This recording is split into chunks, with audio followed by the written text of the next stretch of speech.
Is the microphone working well? Loud and clear? Good morning to you. Yesterday, in the first day of this conference, one of the speakers, I believe it was Professor Shlomo Avineri, argued, if I understood him correctly, that trust is not a necessary condition to achieve peace or to resolve conflict or whatever, at least not at the ethno-national level.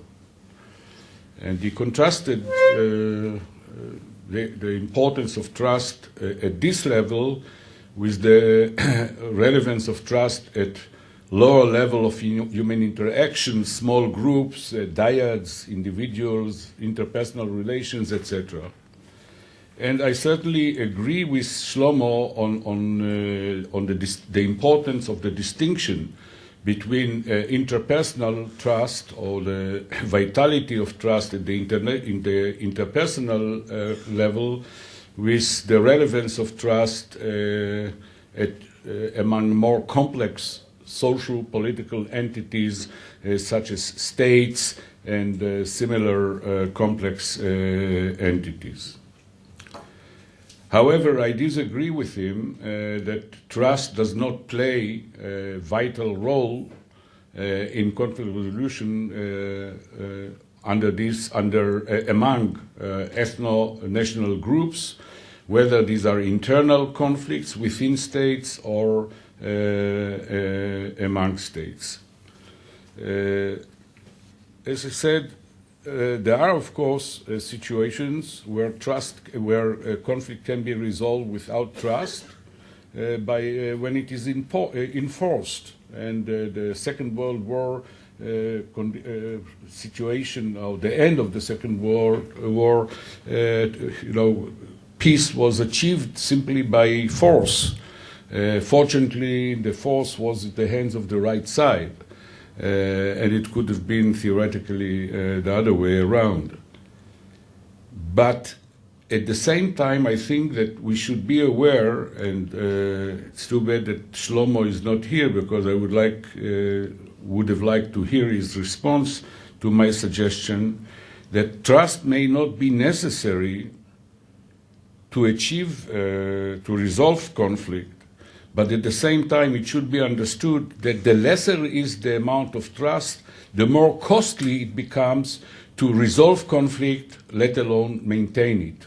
We simply, even in ordinary life, whether we are talking about civil society, the amount of police that a society requires is a direct function of the amount of trust that exists among individual members of society. And if we go to Israel, before going to the Israeli-Palestinian conflict, I would like to call your attention to because as you'll see, there's relatively very little trust, as I'll demonstrate in a minute empirically. But a couple of days ago, the media informed that handicapped people, that it also involved handicapped people, but the example that I wanted to bring, that workers that report to their owner, to the workplace, that they were not able to come to work because they were sick. According to Israeli rules, usually you have to bring a receipt for approval from your doctor that testifies that indeed you were sick. They want now, there is, I think, a process, a legal process, I don't know whether it's at the level of the Knesset or at a lower level, that one has to, it's not enough that you bring a note or certification from your own doctor, but you have to go to see another doctor. And I think that this, I beg your pardon? Employer's doctor. Right, that will be...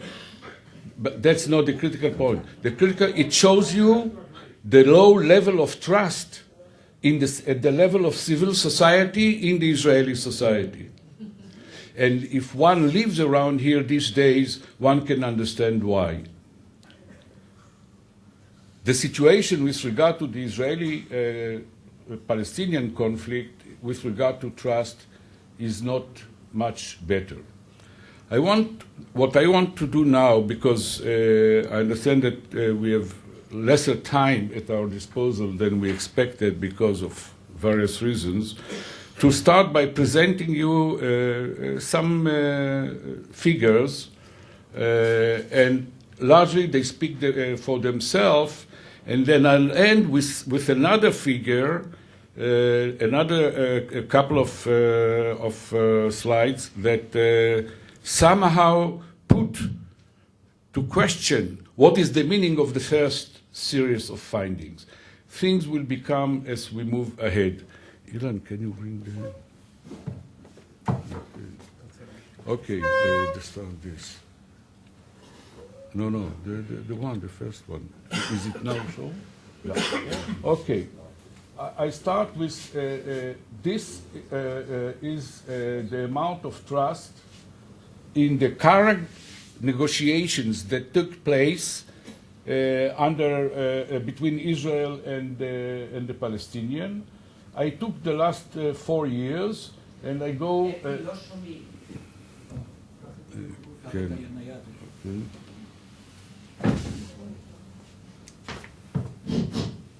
Okay. Can you hear me? Yes. Okay. So I just went all the way back to December 10th, simply because our last survey is from a couple of weeks, so less than 10 days, December 13th. And these are two questions, reflect the answers to two questions. To what extent are you in favor or against the current negotiations that go on between the Israel and the Palestinian, or are you supporting or opposing negotiating with the Palestinians? And the second question is, to what extent do you believe that these negotiations will eventually lead to a peace agreement between the Israeli and the Palestinians? Now, of course, December, as you can see, in December of 1910, and so also in December, 2011, the degree of support was relatively high. Almost 80% of the Israeli supported, at that time it was resumption of the peace negotiations, but as you can see, the amount of trust for that time was much lower. If we move to December 2012, last year, the amount of support went down, and the last December, it went down further to about 58%. And along with it, the amount of trust. Interestingly, the reduction in support was, in this case, somewhat faster or more significant than the reduction in the belief that the negotiations would be fruitful enough. But it shows you, first of all, the trend within the Israeli Jewish public. I emphasize I'm talking about the Israeli Jewish public. We have data also for the Israeli Arab population or the Palestinian Israeli, but simply we don't have time to discuss it. And this shows you the general climate of opinion that prevails in Israel about this. So this is just as a trigger. Okay. Now I'm coming to results from the last December, namely a couple of weeks ago. We asked a question about trust in 3 different ways. First of all, how much trust do you have personally in the Palestinians? Nothing about negotiations, about the Palestinians. The second one, how much trust do you believe that the Israeli public as a whole has in the Palestinian? And finally, how much trust do you think that the Palestinian public has vis-a-vis the Israeli? And you see that all the three levels are indistinguishable. I just add that I don't have, of course, the time, and I'm now writing a paper, that all three are intercorrelated, so that those people that tend to have a lesser amount of trust personally also believe that the Israeli public doesn't, etc., although the correlations are not as high as I expected. But we'll skip it. Okay, so this is the picture for the Israeli, sorry.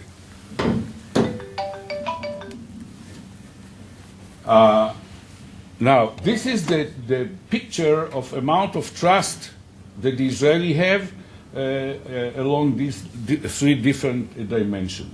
Now I'm moving to a series of I'll take the same, how you call them?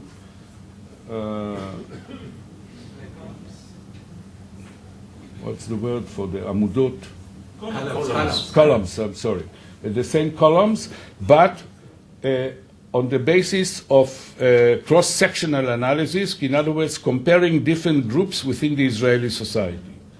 And the next one is gender. The first one is gender. The reason that I brought in gender was because there is an argument that women tend to be somewhat more moderate, more understanding, have a greater capacity for empathy with others. And although I already in the past have seen that this feminist argument, or at least some feminist argument, is not supported empirically, but just since I knew that there will be at least some women in this public, I just wanted to show that you are not better or worse than males. The amount of trust you see on all three dimensions is the same. Now I'm moving to a more serious stuff, trust by political orientation. Now I divided this into 5 groups. Usually we have, I'm starting with the right on the left, then moderate right, center, moderate left, and left. These are the 5 groups. And as you can see, the amount of trust increases as you move from right to left. I think it's quite obvious. But even then, it is not overwhelming, because here there was some technical mistake, and it should have been in percentages, so the scale goes from actually 0 to 100. But the picture is the same. So this means that even among the left, the amount of trust is, what is it at the end? No more than 30 or 40 or 40%. So the overall amount of trust is very, very limited. As you can see here, personal trust among the right. This is the perceived trust among Israeli public, and this is the perceived trust among the Palestinians. And so you can compare each group by itself. So here we have the two leftist group.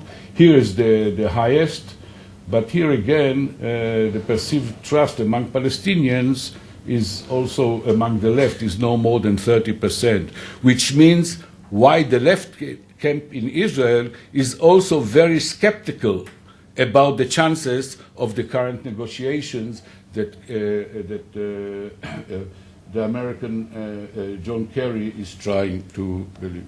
Now let's move to another one. Trust by religiosity. As we can see, you can see here, we have 5 different groups according to the ordinary classification in Israeli society, the ultra-Orthodox or the fundamentalists, and then we have the Orthodox, the religious people, and then we have traditional, and then traditional but non-observant, and finally the secular. So these are the 5 groups. And again, you see that the more religious are much less trustful than the less religious. But I think what is more important than these relatively small differences is that across all groups the amount of trust is very low, including the secular, on all three dimensions. Let's move to one more. Okay. Age gap. Now, the age is very interesting because what we see here is almost the opposite of what you find usually in European and other Western countries. Because usually the youth is associated with being more liberal, leftist, etc. Keep in mind, remember the 1960s, 70s, etc. in the US. And here in Israel, we have a reverse pattern. The older people are more trustful and actually more moderate in their approach than the younger people. And this applies again almost except for the one case, namely trust in the Palestinians, or the amount of trust that the Israeli believe that the Palestinians have, which doesn't vary and statistically is not significant. But if you look the amount of personal trust, again, the differences are small because the overall level of trust is very small. But you can see that the younger people are less trustful than the older people. These are the youngest age group, the middle age group, and this is the group that most of the audience here belongs to, I believe, namely 55 and over. By the way, the very fact that this audience here consists usually of middle-aged people, Eli, I exclude you from the. I think it's itself an indication. They are not interested. They simply are not interested, and therefore they don't come. By the way, I forgot to mention. I want to go back to the. Ilan, how I go there? Was this the right? Was the right one? אתה רוצה פשוט לשקופית הקודמת? זו לפי ה-political parties. זה? אחורה. זהו. Political orientation. I just wanted to, I forgot to emphasize a very important fact. Here I compared the five groups, or let's say for the sake of parsimony, three major groups: right, left, and right, center, left. It's very important to remember the size of these groups. According to the peace index that was mentioned by Danny, we see consistently, at least in the last 3 or 4 or maybe even more years, that the right, those people that have a rightist orientation, both the moderate and the more radical right, account for well over 50% of the Israeli Jewish public. I would say roughly 54 to 55%, whereas the equivalent ratio among the two groups of the left is no more than about 15%. You know, sometimes it can be 16 or so. So the ratio of the right to the left is about 3 to 1, and even higher. That's the situation. No quarrel about this. It's consistent, comes everywhere, and those of you who follow the peace index know it probably very well. Okay, so we discussed religiosity and age. Now, education.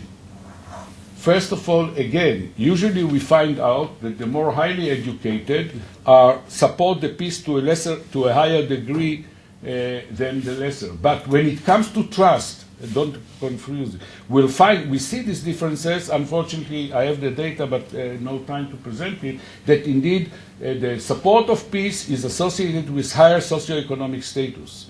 If socioeconomic status is measured by level of education and level of income. No doubt about it. The peace camp is dominated by the higher socioeconomic groups in the Israeli society.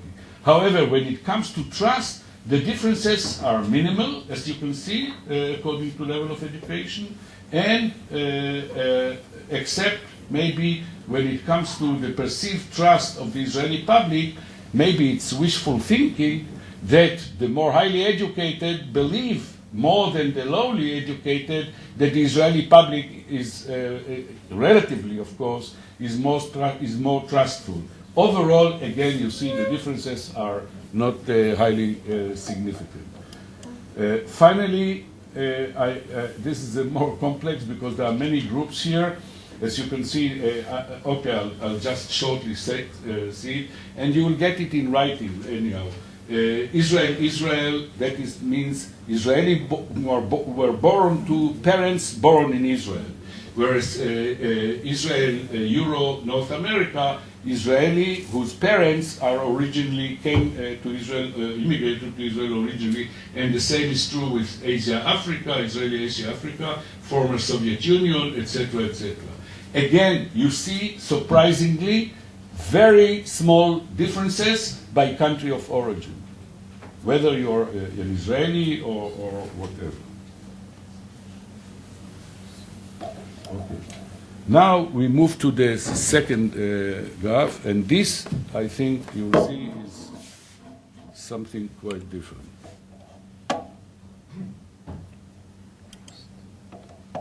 Okay. Just a minute. Okay. This is it. Is it possible or impossible to build trust? Because remember we discussed previously, the importance of trust, and we see that the levels of trust are extremely low. Under these conditions, you would expect that Israeli, or Israeli Jews at least, would be almost, unbelievable about the ability to build trust. And indeed, the majority of Israeli Jews believe that it is impossible.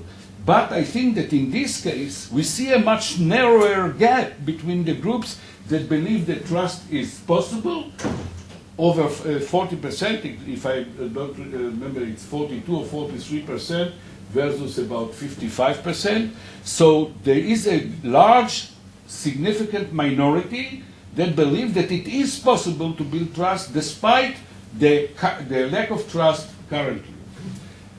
Finally, on the graph, and this is even more, surprisingly, the question that we ask here, whose responsibility is it to build trust between Israeli and Palestinians? And as expected, more Israeli think that it is the task of the Palestinian rather than the Israeli. This is about 12%, and this I think is about 37 or 38. I think there may be, no, I'm sorry, 28 or 29. So, but look on the next figures. Almost 60% believe that it is the responsibility of both sides. So this is, I think, very, first of all, interesting, and it's the interpretation of this finding is very difficult, because you can offer different alternative explanations for this, and in fact, since I haven't expected this result, I'm now going to probe this further and to find out not only who, but how come that, we have seen just a minute ago that almost the entire Israeli Jewish public, the rate of trust is extremely low, of no more than 20%, etc. How comes that they are capable to understand the situation and maybe to empathize with the other side to the extent that they believe, listen guys, it is not their fault, it's partly ours, and therefore a clear-cut majority suggests that both sides are there. And I think that this may be a more valid indicator of trust than the direct question of trust. I'm not sure about it, but this is something that I'm going to probe. So for those for whom peace is still a real alternative, and not only desired alternative, these findings may be very encouraging. Thank you so much.